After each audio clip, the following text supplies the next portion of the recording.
Eden. A single vine of English ivy began to creep from the forest. It headed towards the cabin and slithered along the ground, making only a slight rustle in the still of the night.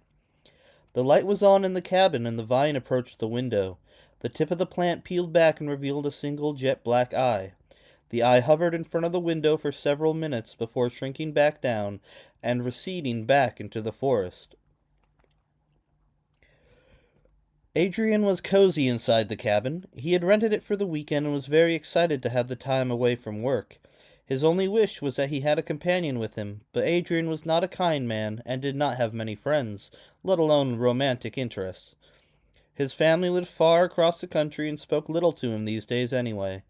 Adrian had become comfortable in his solitude, though, and was not letting his loneliness get in the way of a great and relaxing weekend. He was currently in a chair with his feet up on a small square table made of wood. His boots lay next to the front door, and in his hands was a book full of short stories, each one relating to the animals of the zodiac and done in the style of myth. Adrian yawned, then shot upright as a single knock sounded on the door. He was a 3-mile hike in. There should be no people to disrupt his peace. He waited for another knock. He heard none. Still, he felt he should be cautious, and went to the windows nearest the door. He gazed out and saw nobody, just an endless forest full of evergreen trees with sweaters made of moss and decorated with ivy. He was not quite satisfied and opened the front door to look around at that point. He saw an abundance of the ivy leading up to the front door, but thought nothing of it. He could not understand what had made that noise, but clearly all was serene outside his rental cabin. He turned and walked inside, shutting the door behind him. The moonlight trailed his form as he stepped into the cabin, then stayed fixated on the door once it was closed. The trees seemed to shiver in the cold. A single deer stepped in from the tree line, walking up to the cabin and peering in a window. Its eye sockets were hollow, yet it moved with purpose and appeared to be observing the inside of the cabin. The deer cocked its head as Adrian turned a page, then turned and walked away. As it neared the trees, the English ivy gathered in bundles to create stairs rising to the canopy of the forest. The deer arrived at the top of the trees and paused.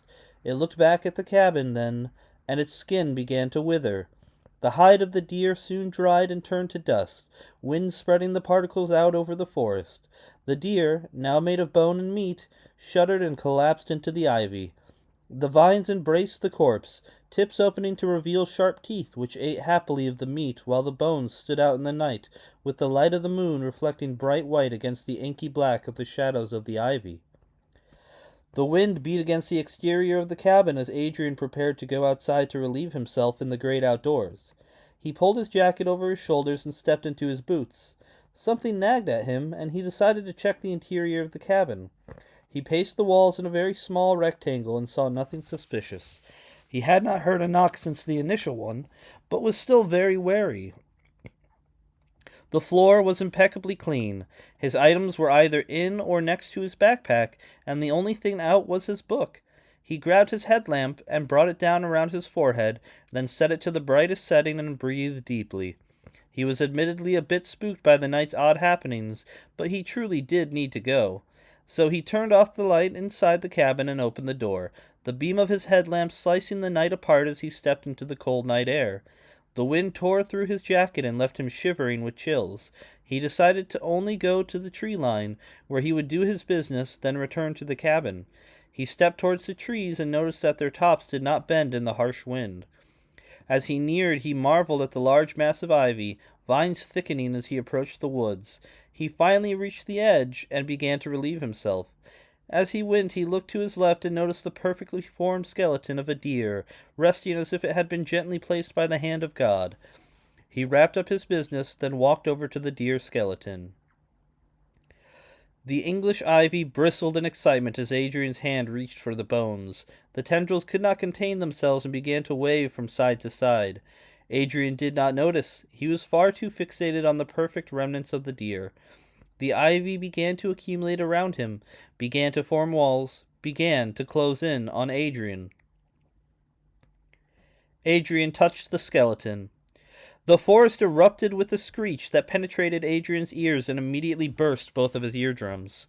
The screech continued as the surrounding ivy descended upon him, a vine going into each ear, Adrian's eyes bursting from their sockets as the ivy pushed through.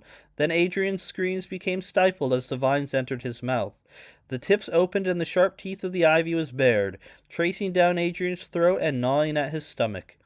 Adrian coughed up blood, then was picked up by the English ivy and carried to the canopy of the forest. There his skin shriveled and dried, becoming dust and spreading out over the trees.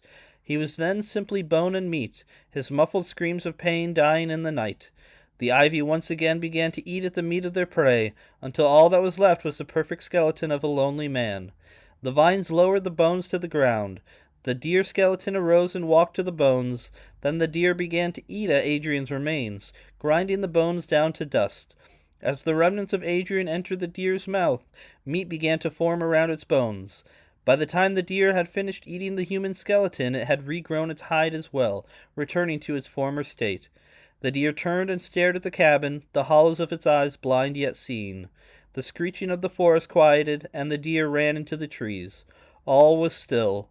All was quiet.